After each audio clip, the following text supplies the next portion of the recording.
Okay, good morning. कैसे हो? बढ़िया। कल कहाँ तक पढ़े थे बच्चे? हाँ जी, दिखाइए एक बार, नोट्स दिखा दीजिए, कोई भी दे दो। अच्छा, सोर्सेज पढ़ना था ना, कैलेंडर पढ़ा दिया था। आप इधर क्यों छोड़ रहे हो? नहीं लिख पाते हो? नहीं, बस मैं इधर छोड़ने बोला हूँ ना, इतना छोड़ने की जरूरत नहीं है, इतना नहीं लिख पाओगे। मतलब मैं आपको हिस्ट्री के लगभग 95% डेटा दे रहा हूँ जो पूरे एग्जाम में पूछता है, तो 5% सिर्फ करेंट अफेयर और एक आध छोटा मोटा डेटा के लिए। ऐसे बनाना है, ज़्यादा मत छोड़ो। ये एक कॉपी है तो इसको इतना डिवाइड कर दो, और चाहो तो नीचे भी डिवाइड कर सकते हो, बट इतना में भी मोर देन इनफ है। ठीक है, इतना में एक्स्ट्रा लिख लेना, है ना, पूरा छोड़ने की जरूरत नहीं है।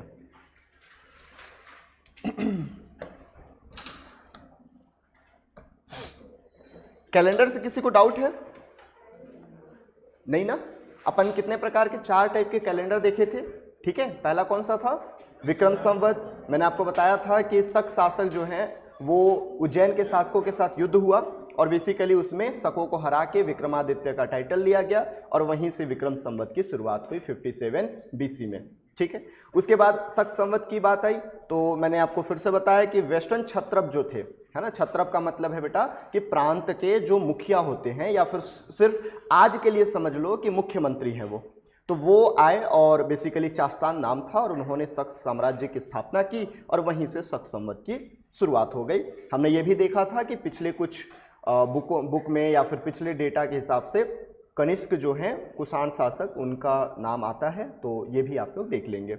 उसके बाद फिर हम गुप्त संवत की बात किए जो कि 319 में चंद्रगुप्त प्रथम द्वारा इसको स्टैब्लिश किया जाता है। उसके बाद हर्ष संवत देखा हमने, मतलब हर्षवर्धन जो है 607 AD में आते हैं और यहाँ से शुरुआत होती है। उसके बाद फिर हम सोर्सेस गए। सोर्सेस 2 प्रकार के होते थे, ये सारा चीज़ हमने कवर कर लिया था। कौन कौन से प्रकार? एक होता है साहित्यिक सोर्स और दूसरा होता है पुरातात्विक सोर्स। पुरातात्विक सोर्स में हम क्या क्या देखते हैं? तो चित्रकला देख लेते हैं, मूर्तिकला देख लेते हैं, मृदभांड देखते हैं। ठीक है, और साथ ही आप देखोगे तो हम अभिलेख वगैरह भी उसमें कवर करते हैं। ठीक है, उसके बाद फिर अगर लिखित साक्ष्य की तरफ जाओगे तो लिखित साक्ष्य में 3 प्रकार के हमने डिस्कस किया था। एक आपका धार्मिक लिखित साक्ष्य, दूसरा गैर धार्मिक कोई पानी बोतल देना तो दूसरा गैर धार्मिक और तीसरा विदेशी। कुछ भी दे दो। हाँ जी, रहेंगे।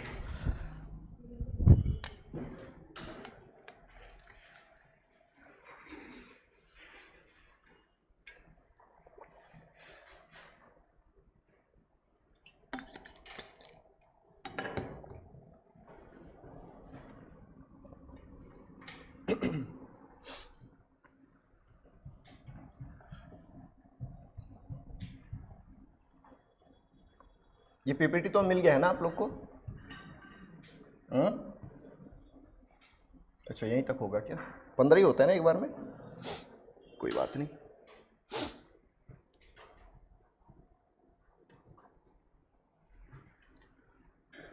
चलिए, तो अपन टॉपिक डाल लीजिए, सोर्सेस ऑफ हिस्ट्री।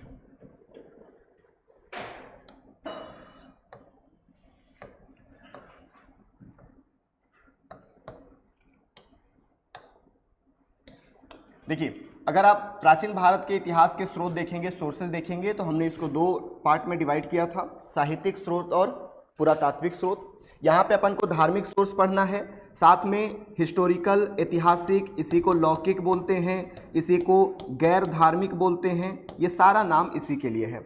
उसके बाद विदेशी साक्ष्य के बारे में अपन देखेंगे। यहाँ पे भी देखिए, धार्मिक में हमें 3 धर्म मेनली अभी पढ़ना है, हालांकि हमें 5 से 6 धर्म पढ़ने हैं, but over a period of time. जैसे अभी आज मैं ये 3 धर्म पढ़ा दूंगा, उसके बाद इसकी फिलॉसफी जब हम पढ़ेंगे, जब हम रिलीजन अलग से पढ़ेंगे, ठीक है, तो इन दोनों की फिलॉसफी भी पढ़नी है। रिलीजन आज पढ़ेंगे, फिलॉसफी कल, मतलब नेक्स्ट क्लास में पढ़ेंगे। उसके बाद हमें एक इस्लाम धर्म पढ़ना होता है, साथ ही हमें सिख धर्म पढ़ना होता है, साथ ही इसके आप देखोगे कि हमें पारसी धर्म पढ़ना है। तो ये सारा धर्म पढ़ना है लेकिन आगे चल के, ठीक है। तो हमें वैदिक जो जो सोर्स मिले हैं उसके बारे में डिस्कस करेंगे, जैन और बुद्ध के बारे में डिस्कस करेंगे। साथ ही यहाँ पे बहुत सारे मैं आपको डेटा दूंगा, जैसे चाणक्य हो गए, इनके किताब, प्लिनी के किताब, ये सारा चीज़ यहीं पे देखेंगे। चीनी, यूनानी, अरबी और अन्य यहाँ के जो विदेशी हैं उनके बारे में देखेंगे। उसके बाद हम शुरुआत करेंगे पुरातात्विक स्रोत यानी आर्कियोलॉजिकल सोर्सेस के बारे में, और यहाँ पे अपन पेंटिंग देखेंगे, मूर्ति देखेंगे, सिक्के देखेंगे, अभिलेख, स्मारक, मुहरे, ये सारा चीज देखना होता है। कुछ इसमें से अभी पढ़ेंगे, कुछ over a period of time जब हम टॉपिक पढ़ेंगे तब इसको कवर करेंगे। Is it clear? Any doubt? तो ये आज का हमारा लेआउट रहेगा, इतना हमको पढ़ना है, नोट डाउन करिए।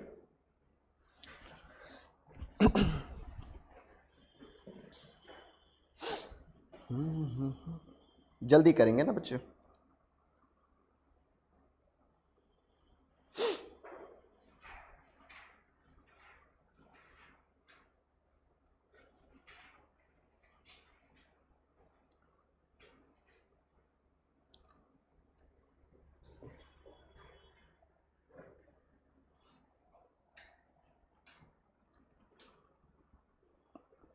घर में रिवाइज कर रहे हो ना आप लोग?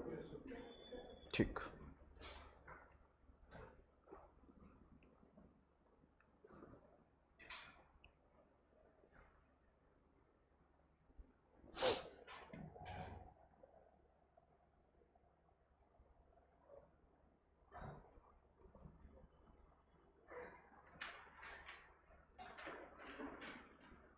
लिख लिए?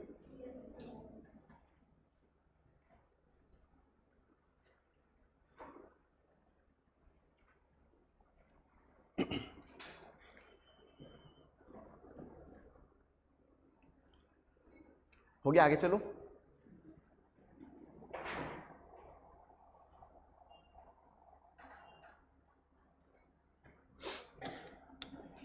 टॉपिक डालिए वैदिक साहित्य। सबसे पहले वैदिक साहित्य लिखिए। मेन टॉपिक आपका रहेगा लिखित सोर्स, और उसमें फिर पहला टॉपिक वैदिक साहित्य यानी कि वैदिक लिटरेचर। बच्चे ये टॉपिक हमारा अब आर्ट एंड कल्चर का हो गया है, ध्यान से समझिएगा। ये टॉपिक वैसे आर्ट एंड कल्चर में हम तीनों को मिला के पढ़ रहे हैं, तो इसलिए हम एक साथ पढ़ रहे हैं, ठीक है।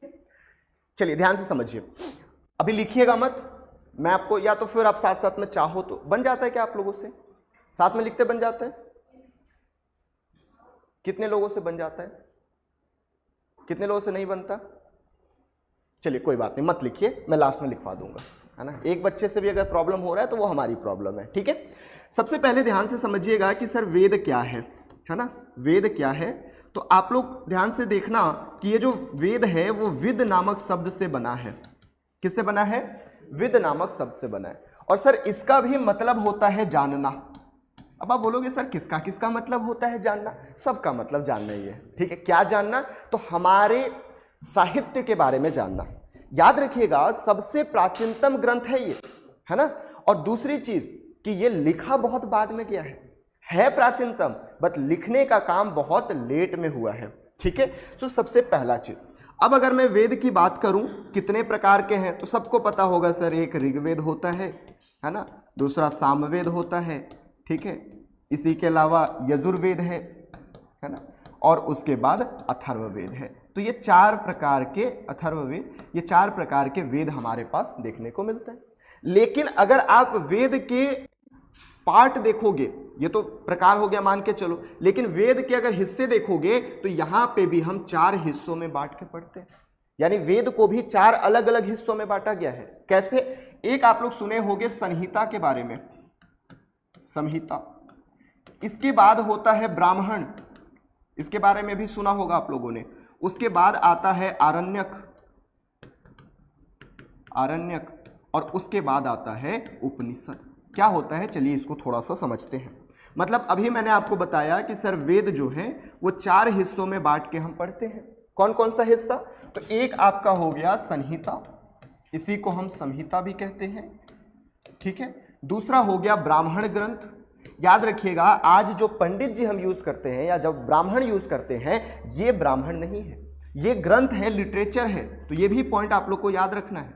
उसके बाद आता है आरण्यक और उसके बाद आता है उपनिषद। थोड़ा सा डिस्कस करेंगे इसके बारे में। देखिए, संहिता जो है ना बेटा, ये चारों को ही, चारों वेद को ही हम बोलते हैं कि ये आपका संहिता है। यानी कि ऋग्वेद, सामवेद, यजुर्वेद और अथर्ववेद चारों के कंपाइलेशन को क्या बोलते हैं? संहिता कहते हैं। और इन्हीं संहिता के बाद ब्राह्मण ग्रंथ आता है। मतलब ऋग्वेद का भी ब्राह्मण होगा, सामवेद का भी ब्राह्मण होगा, यजुर का भी होगा और अथर्ववेद का भी ब्राह्मण होगा। यानी प्रत्येक संहिता का ब्राह्मण ग्रंथ, प्रत्येक संहिता के अरण्यक और प्रत्येक संहिता के उपनिषद। अब ये जोड़ा क्यों गया? याद रखना, ये सब बाद की बातें हैं, शुरुआत में नहीं था। जोड़ने के पीछे का कारण यह है कि ये जो ऋग्वेद, सामवेद और यजुर्वेद है, इसमें बेसिकली धार्मिक मंत्र दिए गए हैं, रिलीजियस हाइम्स दिया गया है। अब ये हाइम्स क्या होता है? मंत्र है। जैसे गायत्री मंत्र हो गया, लिख दिए हैं हमने ऋग्वेद का तीसरा मंडल। अच्छा, मंडल क्या होता है? जस्ट 10 सेकेंड बाद बताऊंगा। ऋग्वेद के 10वें मंडल में तीसरे मंडल में गायत्री मंत्र दिया है। अब गायत्री मंत्र लिख तो दिए, उच्चारण कैसे करोगे, है ना? ये उच्चारण करने का जो काम है वो दिया है सामवेद में। गायत्री मंत्र हमने लिखा, ओम भूर्भुवः स्वः, उच्चारण कैसे करोगे? तो आप लोगों ने सुना होगा ओम भूर्भुवः स्वः, इस तरीके से करते हैं। अब कई जगह पे आप देखोगे, कई मंत्र जब पंडित जी पढ़ते हैं तो साथ में कुछ चढ़ाना होता है, जैसे घी चढ़ाना हो गया, पंचामृत चढ़ाना हो गया। तो ये यज्ञ अनुष्ठान के जो काम है ना, वो दिया गया है यजुर्वेद में। और आपको आगे पढ़ेंगे हम, जब वैदिक काल पढ़ेंगे, कि यहाँ पे आर्यों का आगमन होता है और दुनिया में आर्यों को सुपीरियर माना गया है, सर्वोच्च माना गया है। और जो गैर आर्य थे उनको बारबैरिक माना गया है, असभ्य माना गया है। तो मतलब कि ये कि तुम सब असभ्य हो, किसको? गैर आर्य को, और मैं अगर आर्य हूं तो मैं सभ्य हूं, ये बात हो गई।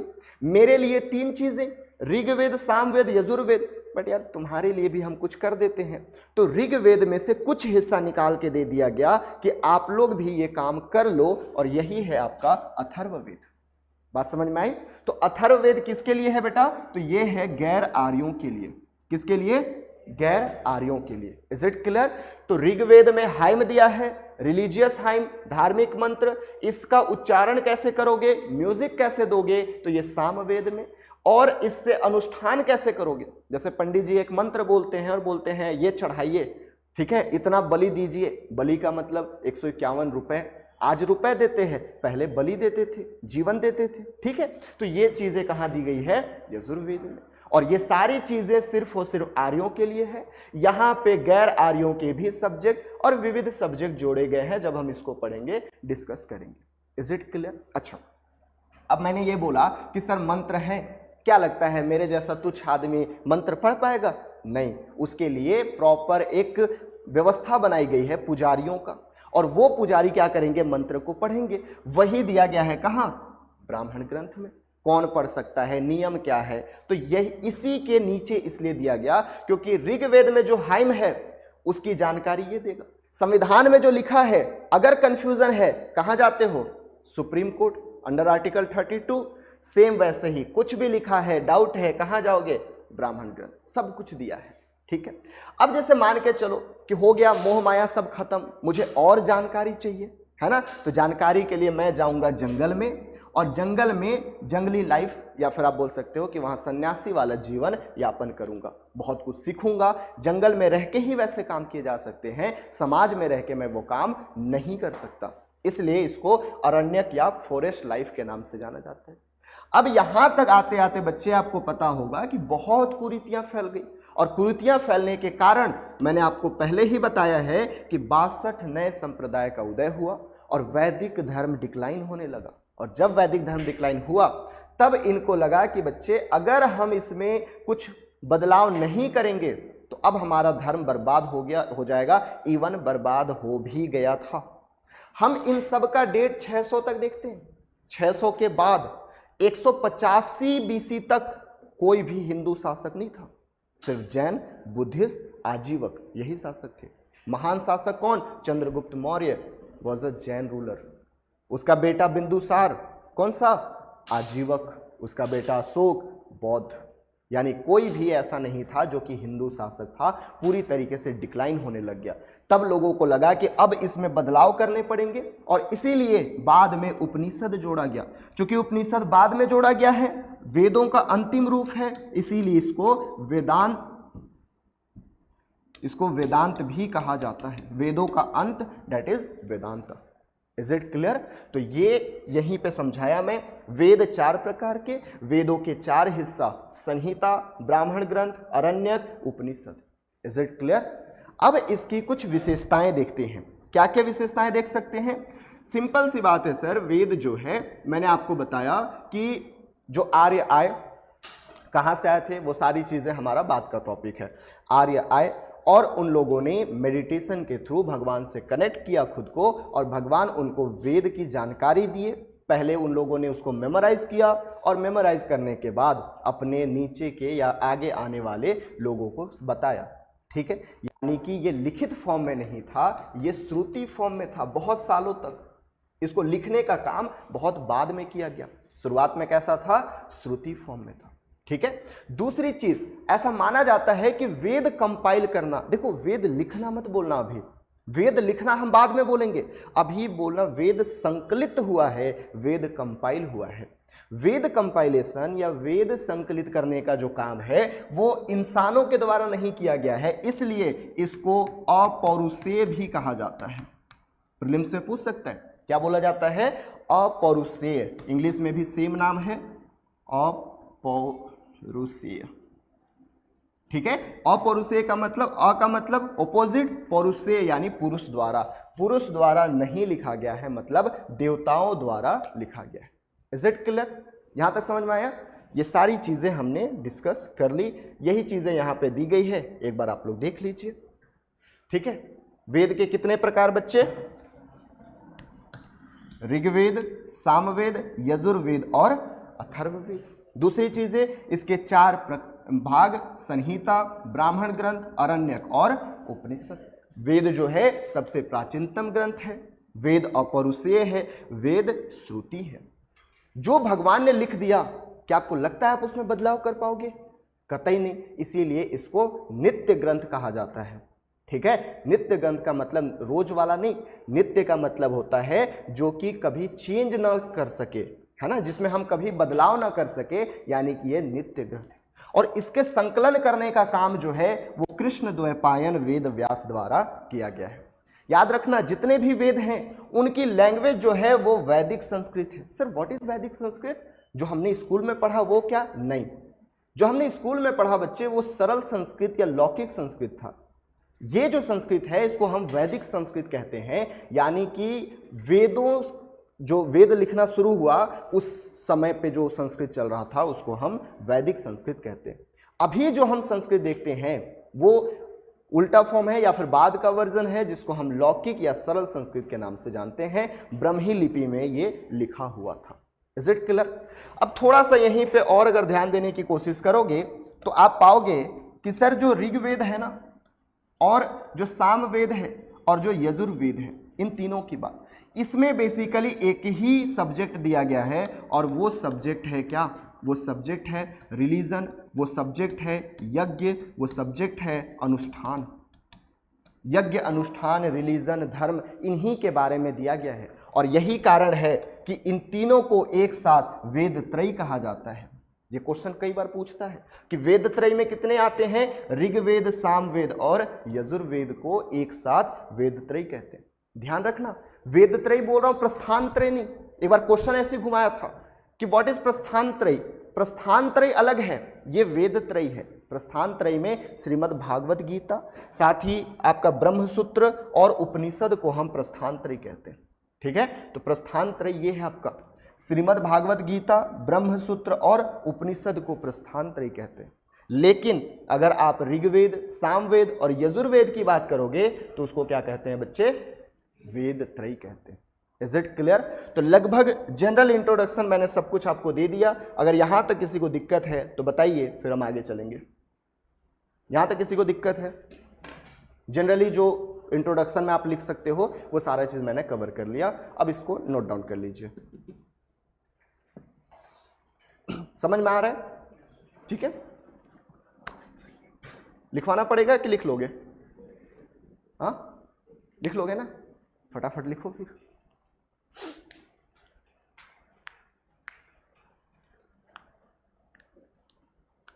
जहां नहीं समझ में आए पूछ लीजिएगा।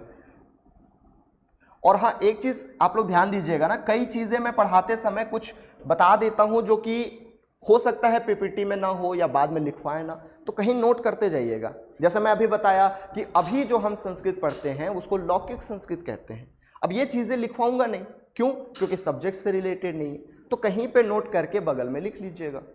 ठीक है,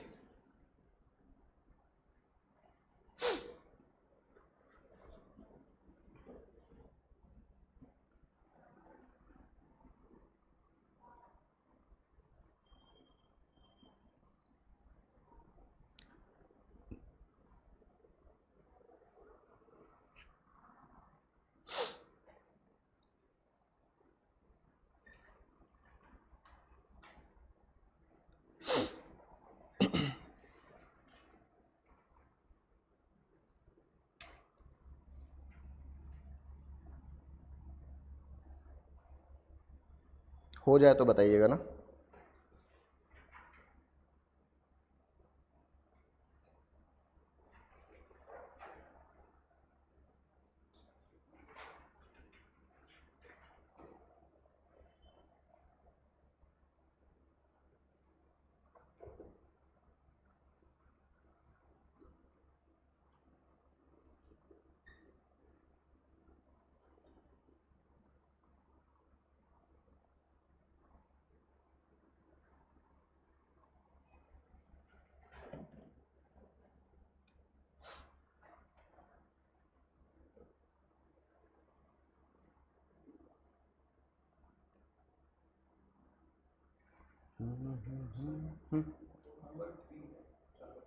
हाँ वेद, आप बोल सकते हो कि वेद इतने टाइप्स के होते, मतलब टाइप्स तो ये है बेसिकली, ये भाग है, पार्ट ऑफ वैदिक लिटरेचर, ऐसे लिख लो। हाँ, पार्ट ऑफ वैदिक लिटरेचर,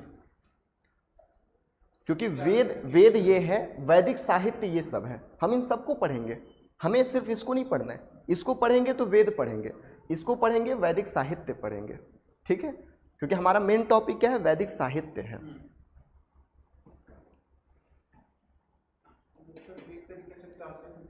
हाँ, बोल सकते हो।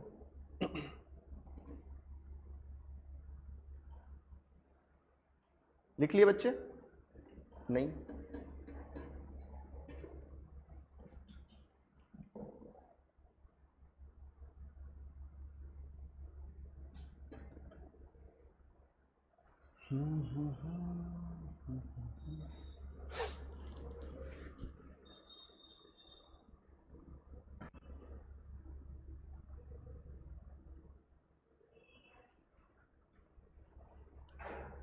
मॉडर्न हिस्ट्री रिवाइज कर रहे हैं आप लोग?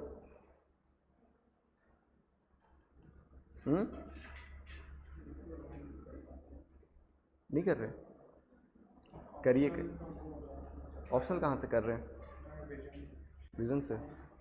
कौन मैम पढ़ा रही है? कनिष्क? अच्छा, शेखर सर हैं। क्या बेटा?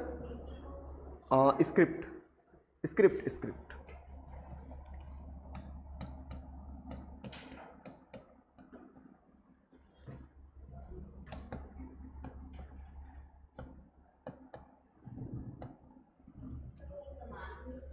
हाँ बच्चे, लौकिक संस्कृत या सरल संस्कृत, दोनों।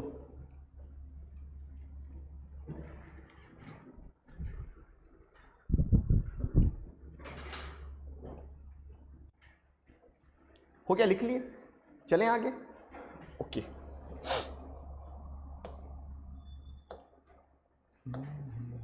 ये लिख लिए वेद त्रयी?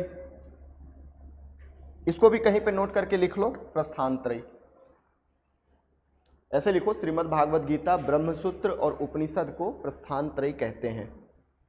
Shrimad Bhagavad Gita, Brahmasutra and Upanishad is called as Prasthan Trayi. Note करके लिख लीजिएगा।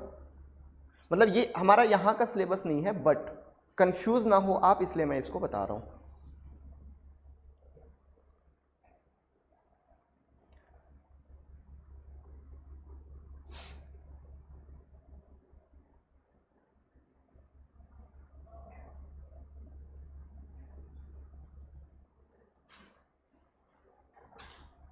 आप लिख लो, सब व्यवस्था है, टेंशन लेने की जरूरत नहीं है। आप लोगों को नोट्स भी मिल जाएगा कुछ दिन में, तो उसके बाद फिर नहीं भी लिखोगे तो भी चलेगा।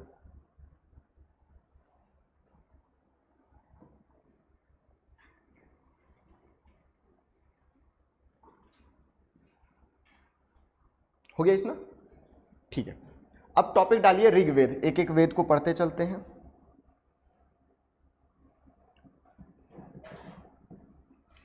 टॉपिक डालिए ऋग्वेद।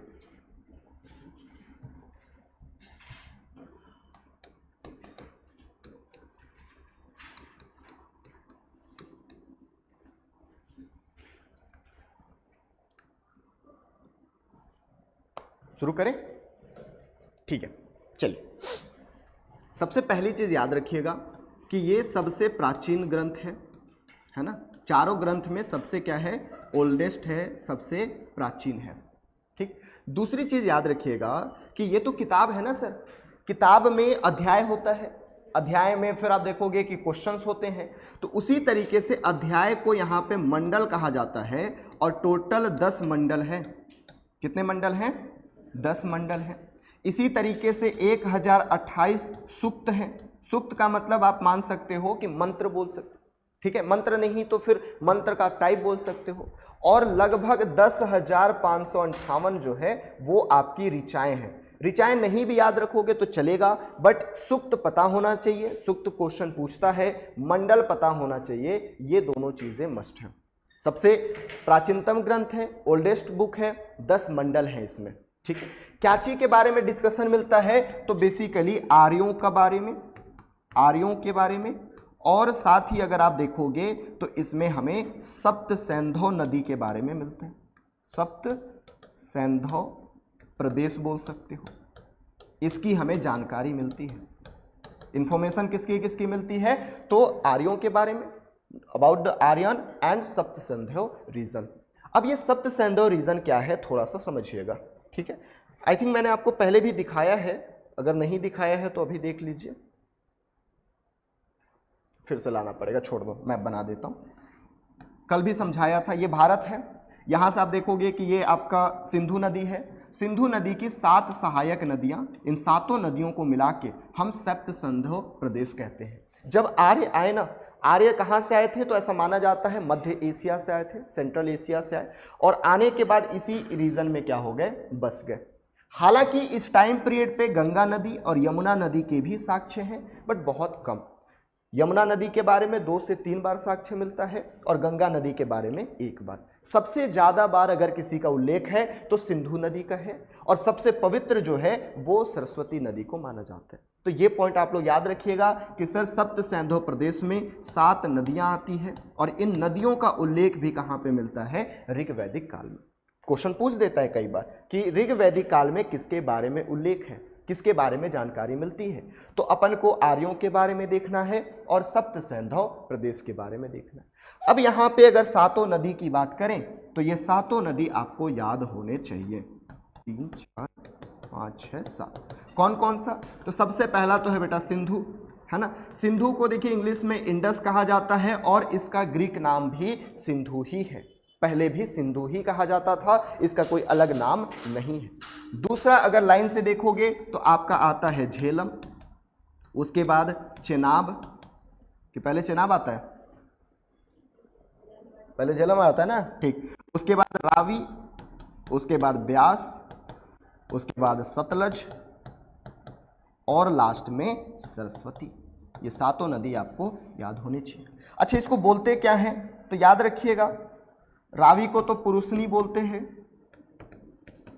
ब्यास को विपाशा कहते हैं, सतलज को सुतुद्री कहते हैं, सरस्वती को नदी तमा, माते तमा, या वर्तमान में अगर आप देखोगे तो घग्गर हाकरा नदी कहते हैं। ये कहां गुजरता है? तो राजस्थान और हरियाणा वाले क्षेत्र में। ठीक है, तो ये पॉइंट आप लोग को याद रखने हैं, है ना, कि ये 7 नदियां हैं सर। सबसे पवित्र नदी जो है उसको सरस्वती नदी कहते हैं। ठीक है, सबसे सैकर्ड है। और सबसे सर्वाधिक किसके बारे में उल्लेख मिलता है? तो हमें सिंधु नदी के बारे में मिलता है। ठीक है, तो ये 7 नदियों के क्षेत्र को ही सप्तसैंधव क्षेत्र कहते हैं। Is it clear?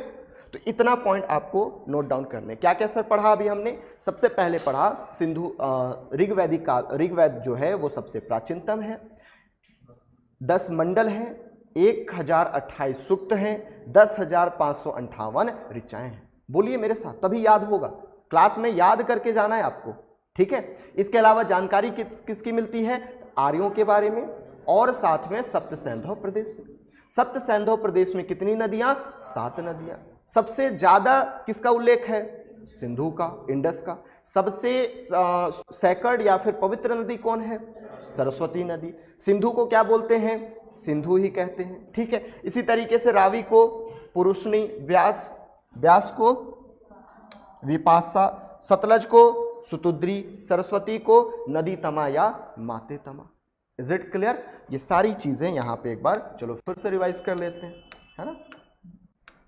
कहा गया? हाँ, क्या क्या है बच्चे? तो सबसे प्राचीनतम वेद है, याद रखिएगा। 10 मंडल हैं, ये याद रखने की जरूरत नहीं है। 1028 सूक्त है, माफ कीजिएगा मैंने यहाँ पे 58 बोल दिया था। 10,552 ऋचाएं हैं। ये पॉइंट आप लोग याद रखिएगा। दूसरी चीज याद रखेंगे कि ये जो आपके 10 मंडल है ना, ये यहाँ पे जो 10 मंडल हैं उसमें से दूसरा से 7वां मंडल जो है ये ओल्डेस्ट है, ये पुराना है। और पहला मंडल, 8वां मंडल, 9वां और 10वां ये न्यूएस्ट है, यानी बाद में लिखा गया है। यानी ये 10 मंडल में भी लिखवा दूंगा ना, आप लोग मत लिखो। क्या होता है ना, मतलब लिखने का फॉर्मूला ये होता है कि अपन 80% ध्यान दे रहे हैं, 20% लिख रहे हैं। बट आप लोग क्या करते हैं कि 80% लिखते हैं और 20% ध्यान देते हैं। तो इसीलिए मैं बोलता हूं कि मत ही लिखिए, मैं लिखवा दूंगा। ठीक है, क्योंकि आपका फिर फोकस हटेगा सर, तो फिर आप समझ नहीं पाओगे, है ना। तो पूरा फोकस यहाँ रखिए। देखिए 10 मंडल है, 10 मंडल में दूसरा से 7वां जो मंडल है वो सबसे पुराना मंडल माना जाता है, सबसे ओल्डेस्ट है, पहले लिखा गया है। 1, 8, 9 और 10 ये बाद में लिखा गया है। ठीक है, तो इसके बारे में भी आपको याद रखने हैं। दूसरा से 7वां सबसे प्राचीन है। आर्यों के जीवन के बारे में और सप्त सिंधु प्रदेश के बारे में हमें जानकारी मिलती है। दूसरी मोस्ट इंपॉर्टेंट चीज याद रखिएगा कि जो भी वेदों की पाठ करता है, वेदों को जो भी पाठ करता है, जैसे मान लो आज पूजा कौन कराता है? पंडित जी, हम उनको ब्राह्मण कहते हैं। उसी तरीके से जो वेदों का पाठ करता है ना बेटा, उसको हम ऋत्विज कहते हैं। क्या कहते हैं? ऋत्विज कहते हैं। ठीक है, तो ये भी पॉइंट आपको याद रखने। वेदों के पाठ करने वाले ब्राह्मण को ऋत्विज कहा जाता है। ऐसे 4 ऋत्विज होंगे। जो ऋग्वेद को पाठ करेगा उसको होत्री कहोगे, जो सामवेद का पाठ करता है उसको उद्गाता कहते हैं, जो यजुर्वेद का पाठ करता है उसको अध्वर्यु कहते हैं, और जो लास्ट अथर्ववेद का पाठ करता है उसको ब्रह्मा कहा जाता है। ठीक है, तो ये पॉइंट आपको याद रखना है कि जो वेदों का पाठ करता है उसको ऋत्विज कहा जाता है। हमारे वेदों में 4 वेद हैं, तो चारों के पाठ करने वाले को 4 ऋत्विज होंगे। जो ऋग्वेद का पाठ करता है, बोलिए मेरे साथ, होत्री कहते हैं। जो सामवेद का पाठ करता है उसको उद्गाता कहते हैं। जो यजुर्वेद का पाठ करता है उसको अध्वर्यु कहते हैं, और जो अथर्ववेद का पाठ करता है उसको ब्रह्मा कहा जाता है। तो ये पॉइंट आप लोग याद रखिएगा। ठीक है, 4 ऋत्विज हुए हैं, होत्री, उद्गाता, अध्वर्यु और ब्रह्मा। देखिए ऋग्वेद के 6 ब्रांच हैं और यहां से यूपीएससी क्वेश्चन पूछा हुआ है। तो ये पॉइंट आप लोग याद रखिएगा कि ऋग्वेद के कितने ब्रांच हैं? 6 ब्रांच। कौन कौन सा? साकल, बास्कल, अश्वलायन, सांख्यायन, मांडुक्य। अब बोलोगे सर याद कैसे करेंगे? तो ये याद करने की जरूरत ये तीनों नहीं है, सिर्फ आपको साकल और बास्कल याद रखने हैं। ये बहुत इंपॉर्टेंट है। ऋग्वेद की शाखा है, ब्रांचेस हैं। आप लोग आगे पढ़े होंगे कृष्ण यजुर्वेद और शुक्ल यजुर्वेद, वो जैसे ब्रांच है, सेम उसी तरीके से ऋग्वेद की भी दो ब्रांचेस हैं। कौन कौन सा? शाकल और भास्कर। Is it clear? यहां तक आप लोग को अगर कोई दिक्कत है तो बताइए। कोई दिक्कत नहीं। अब ऋग्वेद में हमें कुछ उल्लेख मिलता है, उन उल्लेख के बारे में पढ़ते हैं। जैसे पहली बार हम लोग आगे स्तूप पढ़ेंगे। स्तूप क्या होता है? सो बेसिकली आप देखे होंगे कि बौद्ध धर्म के जो मतलब संस्थापक थे गौतम बुद्ध, जब उनकी मृत्यु हुई तो उनके अस्थियों पर एक स्तूप बनाया गया, इस प्रकार की स्थिति होती है। स्तूप शब्द का पहला जो उल्लेख है बच्चे, वो ऋग्वेद में ही मिलता है, ये चीज याद रखिएगा। जैन धर्म के जो संस्थापक हैं उनके बारे में भी हमें पहला उल्लेख जो है यहीं पे मिलता है। क्वेश्चन यहां पे नहीं घुमाएगा, क्वेश्चन घुमाएगा क्या ऋग्वेद में आत्मा शब्द का उल्लेख है, और आप लोग इसको कनेक्ट करोगे हिंदू धर्म से, और हिंदू धर्म में आत्मा पवित्र होता है, तो आप बोलोगे जी सर आत्मा का उल्लेख है, बट याद रखना यहाँ पे आत्मा शब्द का उल्लेख नहीं मिलता है। ये पॉइंट अपन को याद रखना है। क्या क्या पॉइंट मैं बोला? सबसे पहला स्तूप का जो साक्ष्य है, सर्वप्रथम स्तूप शब्द का साक्ष्य ऋग्वेद से मिलता है। जैन धर्म के संस्थापक आदिनाथ ऋषभदेव का साक्ष्य भी हमें ऋग्वेद से मिलता है। आत्मा का साक्ष्य हमें ऋग्वेद से नहीं मिलता। गाय बहुत पवित्र माना गया है, गाय का साक्ष्य हमको यहां से मिलता है, और गाय को क्या कहा गया है? तो अघन्य कहा गया है। अघन्य का मतलब जो मारा ना जा सके, जिसकी हत्या ना की जा सके, which are not who was not killed, इसका मतलब याद रखिएगा अघन्य का भी उल्लेख है। ब्रह्मा का भी उल्लेख है, आत्मा का उल्लेख नहीं है। आप लोग कृष्ण विष्णु जी के बारे में सुने होंगे, विष्णु जी का 10 अवतार है। विष्णु जी के जो 10वें जो वामन अवतार है ना, वामन अवतार के बारे में भी यहाँ पे उल्लेख देखने को मिलता है। तो ये 5-6 चीजें आपको याद रखनी है, ठीक है, नोट डाउन कर लीजिए। टॉपिक डालिए ऋग्वेद। कुछ लिखे तो नहीं हो? लिखवा दूं सब? कुछ नहीं लिखे हो ना? लिखिए, लिखिए ऋग्वेद। फर्स्ट, यह सबसे प्राचीन वेद है, यह सबसे प्राचीन वेद है। Rigveda is the oldest Veda, Rigveda is the oldest Veda.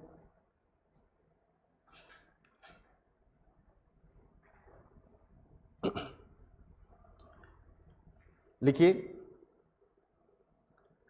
Rigveda में 10 मंडल, ऋग्वेद में 10 मंडल, 128 सूक्त और 10,552 ऋचाएं हैं।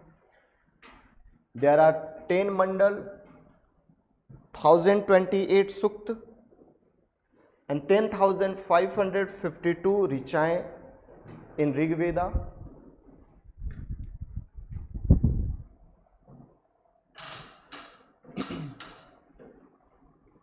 नेक्स्ट पॉइंट लिखिए, ऋचाएं। ऋचाएं का मतलब मंत्र होता है बच्चे। In this 2 to 7 mandal are oldest,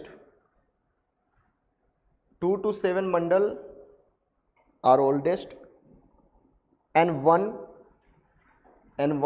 8, 9, 10 are newest.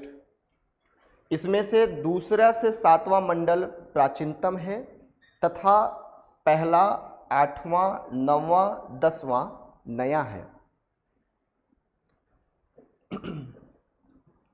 Rigveda में हमें आर्यों के जीवन के बारे में, नेक्स्ट पॉइंट लिखिए, ऋग्वेद में हमें आर्यों के जीवन के बारे में तथा सप्त सैंधव प्रदेश के बारे में जानकारी मिलती है।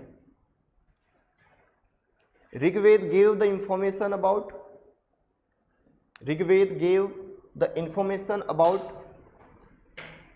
life of Aryan। अच्छा, डिक्टेशन फास्ट तो नहीं हो रहा है? लाइफ ऑफ आर्यन एंड सप्त सैंधव रीजन, सप्त सैंधव रीजन। एक टेबल बना लीजिए बच्चे, एक साइड रिवर लिखिएगा और एक साइड प्राचीनतम नाम लिखिएगा। एक टेबल बनाइए, make a table. One side you right the name of river and another side the oldest name of river.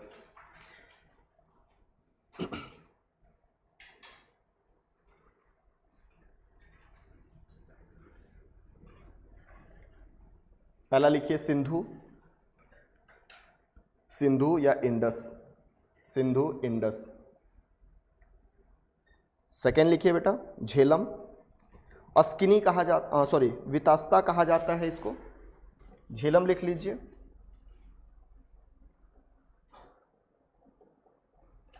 Jhelum, Vitasta,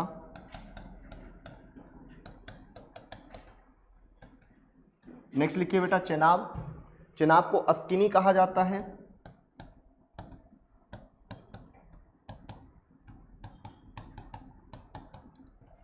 Ravi, Ravi को परुसनी कहा जाता है, रावी परुसनी। व्यास विपासा, व्यास विपासा। सतलज में लिखेंगे सुतुद्री, सुतुद्री, सुतुद्री SHUTUDRI। सरस्वती में लिखेंगे नदी तमा, माते तमा,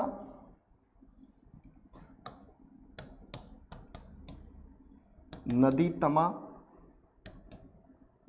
माते तमा एंड घग्गर हाकरा, घग्गर हाकरा। याद रखिएगा ये अभी है ना बेटा, ये अभी बोला जाता है। ऐसा माना जाता है कि सरस्वती नदी के ही ब्रांच घग्गर हाकरा है जो कि राजस्थान और हरियाणा में प्रवाहित होती है। ये विलुप्त हो चुकी है, ठीक है, नोट करके लिखिए। ऋग्वेद के बारे में सर्वाधिक जानकारी मिलती है, अरे सॉरी ऋग्वेद में सिंधु नदी के बारे में सर्वाधिक जानकारी मिलती है। ऋग्वेद में सिंधु नदी के बारे में सर्वाधिक जानकारी मिलती है तथा सरस्वती पवित्र है, तथा सरस्वती पवित्र है।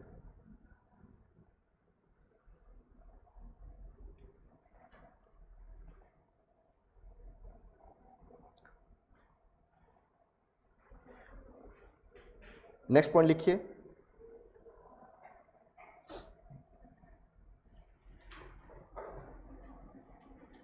ऋग्वेद की शाखाएं, ब्रांचेस ऑफ ऋग्वेदा, ऋग्वेद की शाखाएं, ब्रांचेस ऑफ ऋग्वेदा। ये 5 ब्रांच लिख लीजिए बच्चे।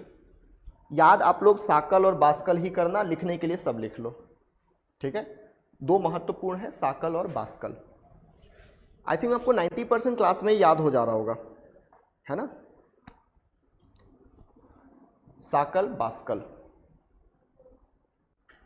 आई am not saying rascal, just बास्कल।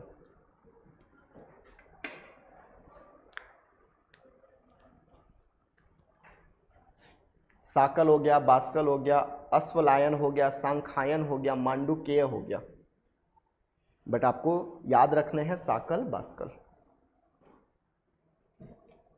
Next point लिखिएगा बच्चे, ऋग्वेद में आत्मा का उल्लेख नहीं है। There is no mention about soul in Rigveda. Rigveda में आत्मा का उल्लेख नहीं है। There is no mention of soul in Rigveda.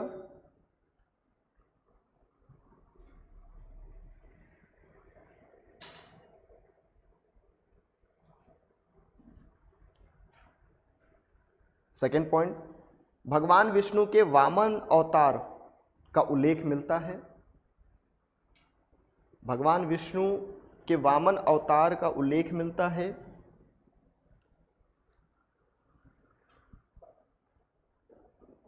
Mention about Vamana avatar of god Vishnu.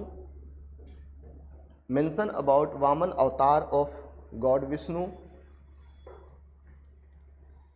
Brahma का उल्लेख, ब्रह्मा का भी उल्लेख है। Also mention about Brahma. Next point, Rigveda में गाय को अघन्या कहा गया है। ऋग्वेद में गाय को अघन्या कहा गया है। Cow is mention as aghnya in Rigveda. Cow is mention as aghnya in Rigveda. Next, स्तूप शब्द का सर्वप्रथम उल्लेख ऋग्वेद में मिलता है। स्तूप शब्द का सर्वप्रथम उल्लेख, छूट जाए तो पूछ लेना है ना, परेशान नहीं होना है। स्तूप शब्द का सर्वप्रथम उल्लेख ऋग्वेद में मिलता है। The earliest evidence of stupa is mentioned in Rigveda. The earliest evidence of stupa is mentioned in Rigveda। Last point लिखिए, जैन धर्म के प्रथम तीर्थंकर या संस्थापक।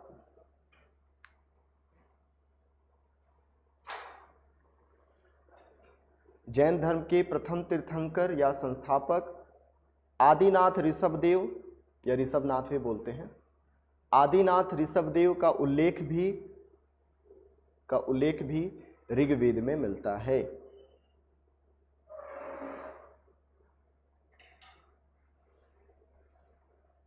The founder of Jain religion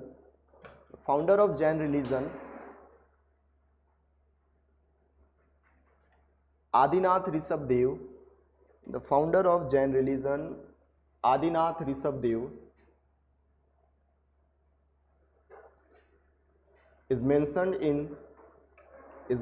in Rigveda।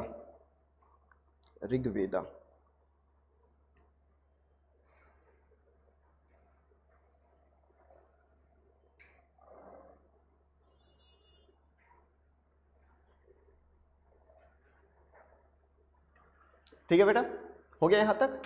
किसी कोई दिक्कत परेशानी? ये एक बार देख लीजिए, विष्णु के 10 अवतार हैं, आप लोग तो जानते ही होंगे, है ना। सबसे पहला मत्स्य अवतार है, उसके बाद कुर्मा अवतार है, फिर वराह अवतार है, नरसिम्हा अवतार और यहाँ पे वामन अवतार यानी कि 5वें नंबर पे। उसके बाद परशुराम अवतार, राम अवतार, फिर बलराम अवतार, बुद्ध अवतार और कल्कि अवतार। ठीक है, तो कई लोग बुद्ध को भी भगवान विष्णु के ही अवतार मानते हैं। जो लोग इसको नहीं मानते वो लोग यहाँ पे कृष्ण जी का नाम लिखते हैं। ठीक है, तो ये आपको अलग अलग जगहों पे मिल जाएगा। अब अपन को मोस्ट इंपॉर्टेंट चीज पढ़ना है किसके बारे में, तो इसके 10 मंडल के बारे में। टेंशन मत लीजिए, 10 मंडल नहीं पढ़ना है, मुश्किल से 3 से 4 मंडल पढ़ना है। जैसे शुरुआत करेंगे हम तृतीय मंडल से। तृतीय मंडल में बच्चे दिया गया है गायत्री मंत्र के बारे में। गायत्री मंत्र जो कि देवी सावित्री को संबोधित किया है। सूर्य की पत्नी मानी जाती है देवी सावित्री, और उन्हीं के बारे में तीसरे मंडल में हमको देखने को मिलता है। इसके अलावा 7वें मंडल में आप याद करो 10 राजन युद्ध हमने देखा था, 10 राजन युद्ध के बारे में साक्ष्य मिलता है। ठीक है, उसके बाद 9वें मंडल में सोम देवता के बारे में। सोम देवता एक पेय पदार्थ था, एक पौधा था जिसको है ना हम लोग टल्ली हो जाया करते थे, उसके बारे में जानकारी हमको देखने को मिलता है। तो तीसरा याद रखेंगे, 7वां याद रखेंगे, 9वां याद रखेंगे, 10वां याद रखिएगा। और ये 10वां सबसे बाद में जोड़ा गया है और इसके सूक्त का नाम है पुरुष सूक्त। और पुरुष सूक्त में 4 वर्ण के बारे में दिया गया है ना। हालांकि इसको उत्तर वैदिक काल में लिखा गया है और यहाँ पे हमें 4 वर्ण ब्राह्मण, क्षत्रिय, वैश्य और शूद्र के बारे में जानकारी मिलती है। चलिए एक बार याद कर लेते हैं क्या क्या पढ़ा हमने। तो सर अभी हमने जस्ट पढ़ा कि वेद के जो 10 मंडल हैं, 10 मंडल में जो तीसरा मंडल है हमारा, तीसरे मंडल में हमें गायत्री मंत्र के बारे में जानकारी मिलता है। किसके बारे में? गायत्री मंत्र के बारे में जानकारी मिलता है। किसके संबंध में है? तो ये माता सावित्री के संबंध में है। ठीक है, उसके बाद फिर हम 7वें मंडल में आते हैं और 7वें मंडल में हमें 10 राजन युद्ध के बारे में जानकारी मिलती है। उसके बाद फिर हम देखते हैं 9वें मंडल, और 9वें मंडल में हमें गॉड सेव के बारे में, सोम के बारे में जानकारी मिलती है। ठीक है, ये एक पेय पदार्थ था, पेय पदार्थ है ना। उसके बाद हम देखते हैं 10वें मंडल के पुरुष सूक्त में, पुरुष सूक्त। 10वें मंडल के अगर आप लोग पुरुष सूक्त की बात करोगे तो यहाँ पे हमें 4 वर्ण देखने को मिलेगा। सर कौन कौन से 4 वर्ण ये भी बता दीजिए। ब्राह्मण, क्षत्रिय, वैश्य और शूद्र। तो इतना क्या आपको क्लियर है? तीसरे में क्या मिला है सर? गायत्री मंत्र। 7वें में मिला है सोमरस, 7वें में मिला है आपका 10 राजन युद्ध। 9वें में मिला है सोमरस के बारे में, और 10वें के पुरुष सूक्त में मिला है हमको 4 वर्ण के बारे में, डेट इज ब्राह्मण, क्षत्रिय, वैश्य और शूद्र। ऐसा माना जाता है कि एक विराट पुरुष हुए जिनको ब्रह्मा के नाम से जाना जाता है, और उनके हेड से निकले ब्राह्मण, उनके चेस्ट से निकले कौन? क्षत्रिय, उनके थाई से निकले वैश्य, और उनके फुट से निकले कौन? शूद्र। तो ये 4 वर्ण व्यवस्था हमको देखने को मिलता है। हालांकि हमने ये भी पढ़ा कि ऋग्वेद के 8वां, 9वां और 10वां और पहला, ये 4 मंडल जो है बाद में लिखा गया है उत्तर वैदिक काल में। यानी कि ऋग्वैदिक काल में ये ब्राह्मण व्यवस्था या वर्ण व्यवस्था नहीं था, ये आया है आपके उत्तर वैदिक काल में। वैदिक काल को 2 हिस्सों में बांटा जाता है, प्रारंभिक वैदिक काल या ऋग्वैदिक काल और उत्तर वैदिक काल। तो याद रखना, क्वेश्चन अगर घुमाए कि क्या वर्ण व्यवस्था ऋग्वैदिक काल में था, आंसर इज नो। हालांकि ऋग्वेद के 10वें मंडल के पुरुष सूक्त में है, बट ये उत्तर वैदिक काल में लिखा गया, इसलिए इसको हम उत्तर वैदिक काल लेते हैं। Is it clear? तो यहां तक आपको नोट डाउन करना है। चलिए नोट डाउन करिए इसको, ऐसे टेबल बना लीजिए।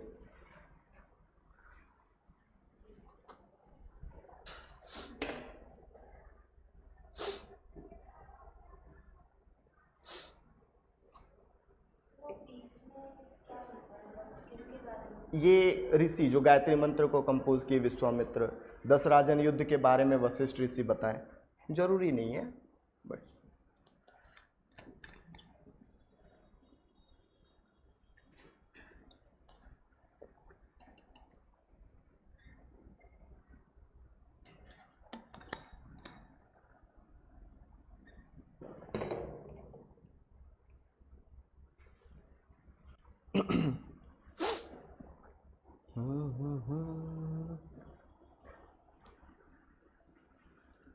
समझ में आ रहा है बच्चे?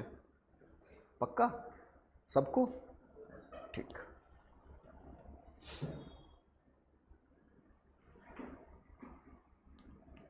देखिए, घर में अगर आप डेली रिवीजन करेंगे तो टेंशन मत लीजिए, जब तक इतिहास खत्म होगा लगभग आप दूसरे को पढ़ाने के लिए रेडी हो जाए रहोगे। ठीक है? आपको अभी लगता होगा कि सर इतना कैसे याद कर लिए आप, है ना? तो बार बार जब आप पढ़ोगे तो आपको भी याद हो जाएगा। नहीं, इंग्लिश में भी लिख सकते हैं, ये भी है। देखिए, आप लोग जिस लैंग्वेज में है ना उसी लैंग्वेज में लिखिएगा। मैं दोनों ही लैंग्वेज में पढ़ा रहा हूँ। कई जगह पे अब जल्दी में हिंदी बस लिख देता हूँ, तो इंग्लिश में भी अगर नहीं समझ में आएगा तो पूछ लीजिएगा। ठीक है? हिंदी वाले लिख लिए? नहीं लिखे? कोई बात नहीं, चलो रिवीजन के साथ साथ लिखो।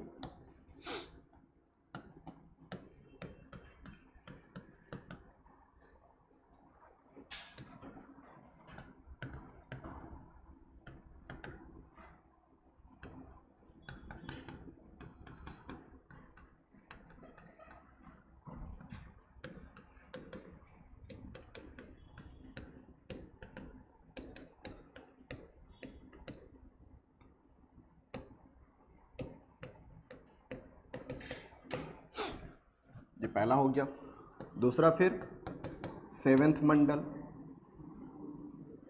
किसके बारे में है? 10 राजन वॉर, इसी को 10 राज्य युद्ध कहते हैं। ठीक है? फिर लिखिए 9th मंडल किसके बारे में? सोम देव के बारे में।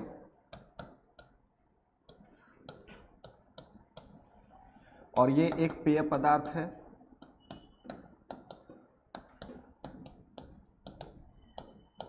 ड्रिंकिंग के लिए।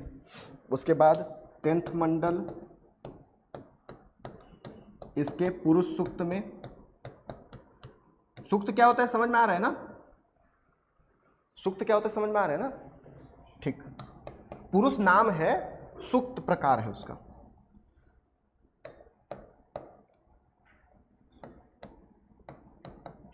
क्या दिया है सर पुरुष सूक्त में? तो याद रखेंगे 4 वर्ण सिस्टम, चतुर्वर्ण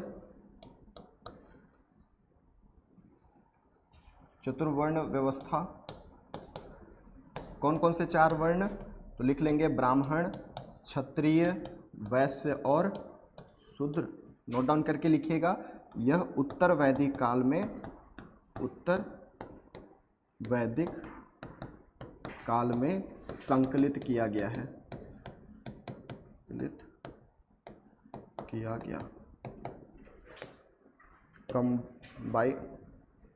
कंपाइल्ड इन लेटर वैदिक एज।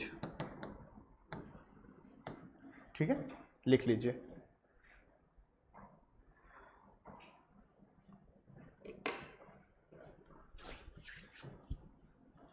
तो आज के लिए इतना ही रखते हैं कि और पढ़ोगे? हाँ,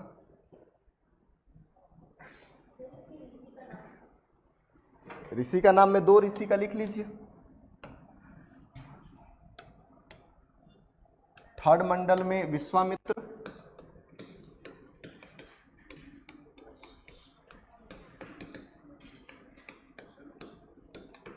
और 7वें मंडल में वशिष्ठ ऋषि।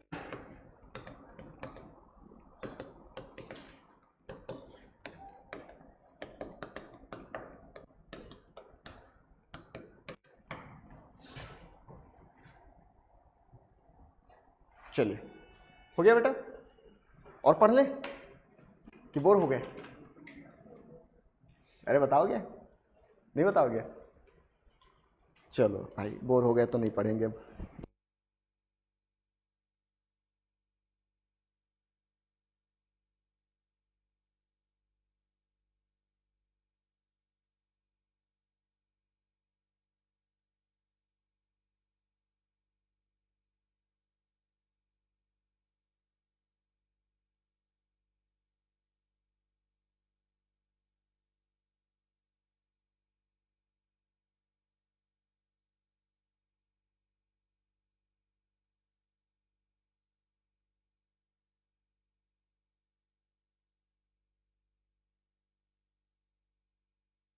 ऋग्वेद, सामवेद, यजुर्वेद और अथर्ववेद। ठीक है, इसके पाठकर्ता को हम क्या कहते हैं? ऋत्विज कहते हैं।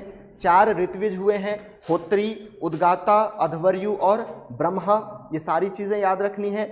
वेद जो है अपौरुषेय है, वेद जो है नित्य है, वेद जो है वो आपका श्रुति फॉर्म में है। ठीक है, इसके अलावा फिर हम ऋग्वेद में आए। ऋग्वेद में जो है वो सबसे प्राचीनतम वेद है और ऋग्वेद के जो पाठकर्ता है उसको होत्री कहा जाता है।